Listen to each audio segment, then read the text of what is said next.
Hello students, welcome to the channel of Vedant classes. मैं Kewal sir और आप सभी को जय श्री कृष्ण। कैसे हैं आप सब लोग? एकदम बढ़िया। तो आज हम क्लास 10 साइंस का जो चैप्टर 12 है इलेक्ट्रिसिटी, उसका एक बढ़िया सा लेक्चर लेके आए हैं। तो आज के इस लेक्चर में हम पैरेलल कॉम्बिनेशन, पैरेलल सर्किट को सॉल्व करने वाले, उसका डेरिवेशन पूरा देखने वाले हैं। तो कॉपी और पेन निकालो और मेरे साथ नोट्स बनाना स्टार्ट कर दो। तो let's give the heading parallel combination. तो इसके लिए सर्किट डायग्राम क्या होगा पहले वो देख लेते हैं।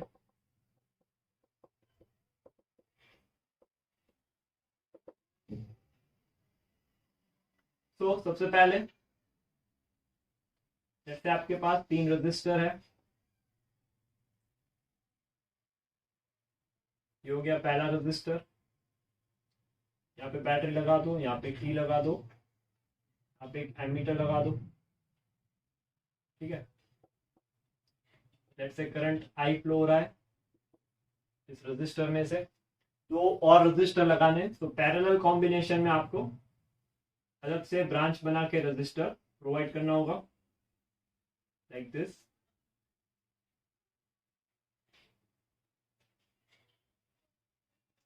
तो let's say this is R1, ये R2 और ये R3।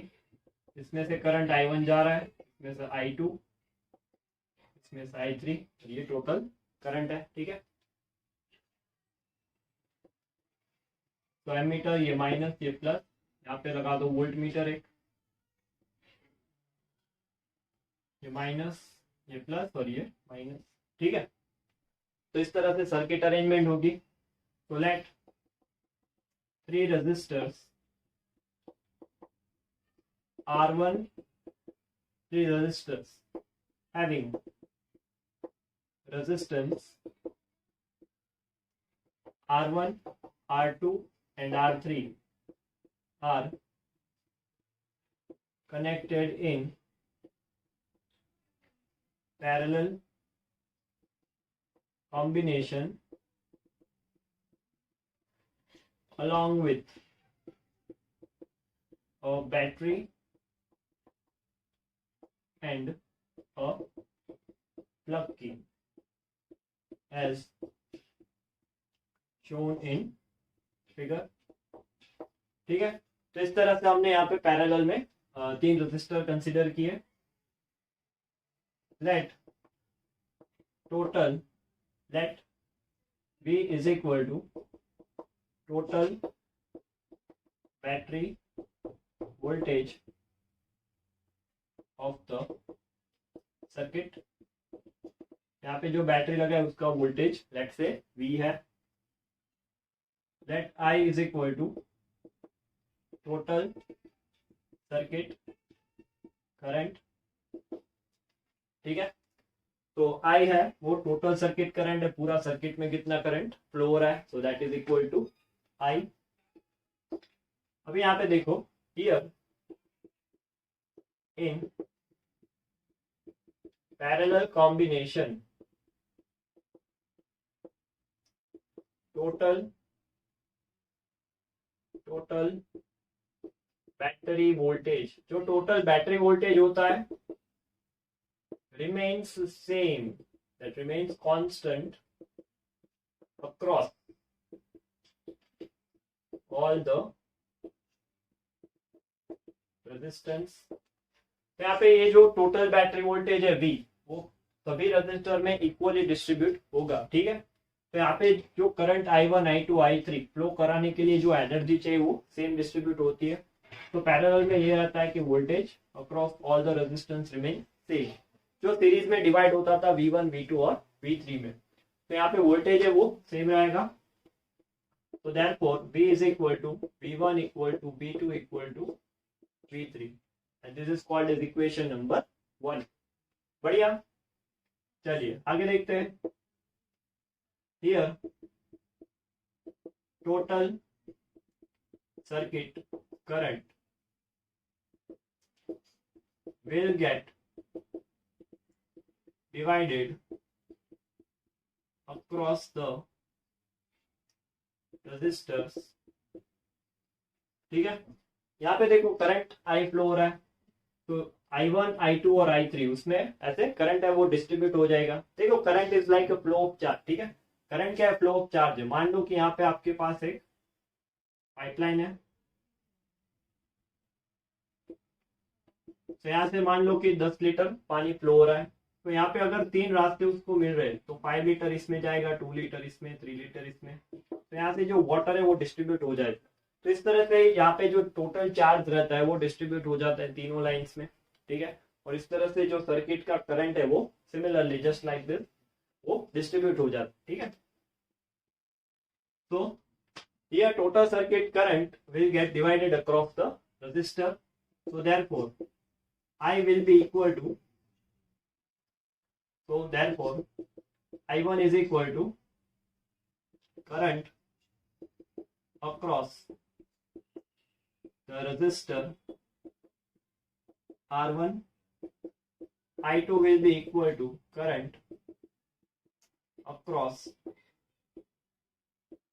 the resistor R2, I3 is equal to current across the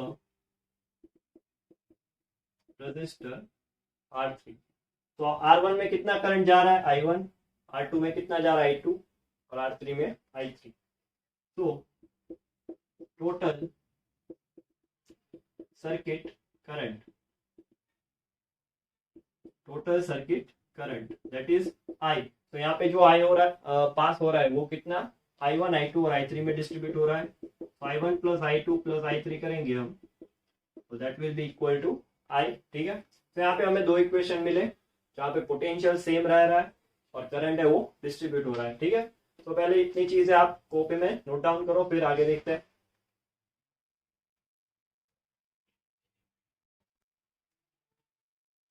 चलिए तो आगे डेरिवेशन देखते हैं।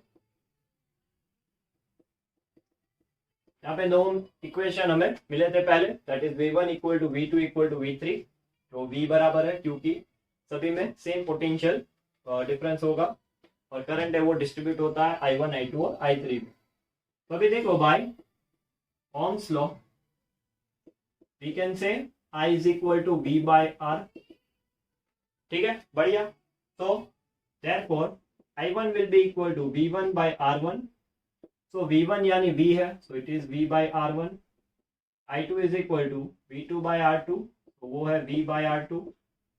I3 is equal to V3 by R3, so that is V by R3। अभी यहाँ पे देखो I1 I2 और I3 ये सारे इक्वेशंस हमें मिल गए हैं, लिखते हैं बाय 1, ठीक है, क्योंकि फर्स्ट इक्वेशन को हमने यूज किया और इसको बोलते हैं number 3। So by equation 2 we can write I is equal to I1 plus I2 plus I3। तो इसमें इन तीनों वैल्यूज को सब्स्टिट्यूट कर दो, ये होगा V by R1 plus V by R2 plus V by R3, बढ़िया। तो अभी इस I के लिए अभी देखो हमें इक्विवेलेंट रेजिस्टेंस निकालना है। तो इक्विवेलेंट रेजिस्टेंस होता क्या, हमने सीरीज में भी डिस्कस किया था।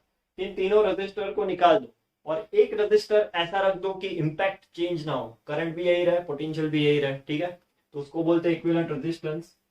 तो let R equivalent is an equivalent resistance which gives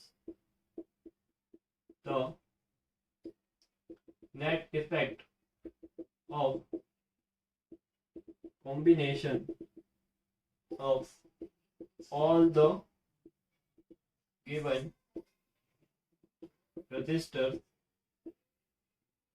connected in parallel, बढ़िया। तो यहाँ पे जो पैरेलल में है उसके बदले एक रेजिस्टेंस हम रखेंगे, इससे करंट का वैल्यू ना चेंज हो, R इक्विवेलेंट मान लो इसको, करंट का वैल्यू I रहा है और बैटरी का वोल्टेज V है, ठीक है। तो इसको बाय ओम्स लॉ लिखो, बाय ओम्स लॉ। तो ये I कितना होगा, V बाय R इक्विवेलेंट। तो इसको इसमें सब्स्टिट्यूट कर दो, तो सब्स्टिट्यूट I इन इक्वेशन 4, इसको यहाँ पे रख दो। So therefore V by R equivalent that is equal to V by R1 plus V by R2 plus V upon R3. V common निकालो यहाँ से, तो ये होगा 1 by R1 plus 1 by R2 plus 1 by R3. V से V cancel, तो ये होगा 1 by R equivalent equal to 1 by R1 plus 1 by R2 1 by R3.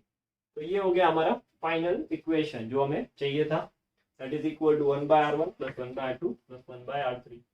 So for n resistors connected in parallel, मान लो कि there are n number of resistor, यहाँ पे तो हमने सिर्फ 3 रजिस्टर्स को कंसीडर किया था. So 1 by R equivalent that is equal to 1 by R1 plus 1 by R2 plus 1 by R3 that is equal to 1 by Rn. ठीक है, बढ़िया. तो इसके बाद फॉर अगर मान लो कि n इक्वल रजिस्टर्स है, n इक्वल रजिस्टर्स है, ठीक है. तो n इक्वल रजिस्टर्स रहेंगे तो 1 by R इक्विवेलेंट, ठीक है, दैट इज इक्वल टू,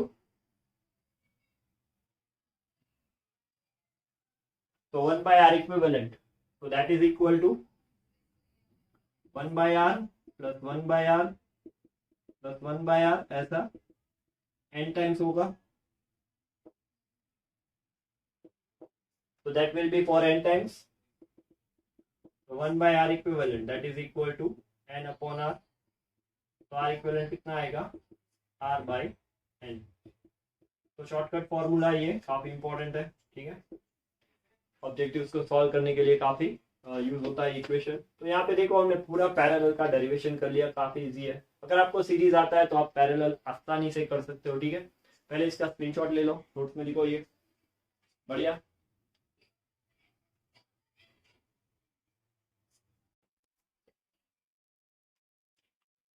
चलिए तो अभी कंक्लूजन्स लिखते हैं इसके पैरेलल कॉम्बिनेशन के, ठीक है. तो पहला कंक्लूजन है कि in parallel combination total voltage across all the resistors connected in parallel remains the same, ठीक है. टोटल बैटरी वोल्टेज है वो सेम रहता है. तो हमने देखा था V1 equal to V2 equal to V3 equal to V में. In parallel combination total circuit current across all the resistors will get divided, ठीक है. तो टोटल सर्किट करंट जो रहता है across all the resistors it will get divided, या फिर लिखते हैं among all the resistors will get divided. तो सभी को इक्वल करंट नहीं मिलता, अगर रेजिस्टर्स इक्वल रहे तो मिलेगा भी सही, बट जो करंट रहता है टोटल करंट आई, वो I1 I2 I3 और जो भी ब्रांचेस रहते हैं उसमें डिवाइड हो जाता है. फिर थर्ड, इक्विवेलेंट रेजिस्टेंस, उसका जो फॉर्मूला उसको लिखते हैं, the reciprocal of equivalent resistance is equal to the sum of reciprocal of all the individual resistance connected in parallel, ठीक है. तो reciprocal of equivalent resistance is equal to sum of reciprocal of all the individual resistance, ठीक है. Reciprocal का सम, सभी जो individual resistance है उसका। देन फोर्थ पॉइंट देखते हैं, equivalent resistance in parallel combination is smaller than the smallest resistance। ठीक है, देखो एक एग्जांपल देखो इसका।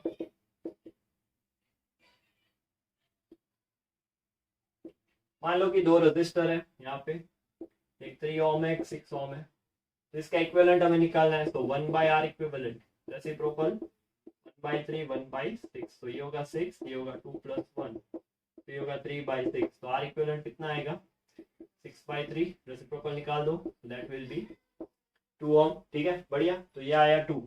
तो इक्विवेलेंट रेजिस्टेंस 2 है, वो स्मॉलर देन द स्मॉलेस्ट। इन दोनों में से स्मॉलेस्ट कौन सा है 3, उससे भी छोटा आंसर इसका आएगा। ठीक है, so that's why it's called smaller than the smallest resistance। अभी देखो यहाँ पे equivalent resistance in parallel combination. तो पैरेलल कॉम्बिनेशन में जो इक्विवेलेंट रेजिस्टेंस रहता है, ठीक है, will give minimum effective resistance. तो क्या देगा, मिनिमम इफेक्टिव रेजिस्टेंस देगा। बढ़िया। तो ये थे कंक्लूजन्स पैरेलल कॉम्बिनेशन के। इसका स्क्रीनशॉट ले लो, कॉपी में लिखो अच्छे से।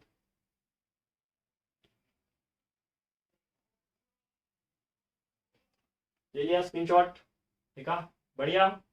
तो इस लेक्चर में हमने पैरेलल कॉम्बिनेशन को पूरा डिटेल में समझा। ठीक है, पैरेलल सर्किट कैसे बनाते हैं, उसका डेरिवेशन क्या होगा, और एट लास्ट हमने उसके कंक्लूजन्स देख लिए। तो नेक्स्ट लेक्चर में हम सीरीज और पैरेलल के डिसएडवांटेज और एडवांटेज देखने वाले हैं। तो तब तक पढ़ाई करते रहो, आगे बढ़ते रहो। All the best.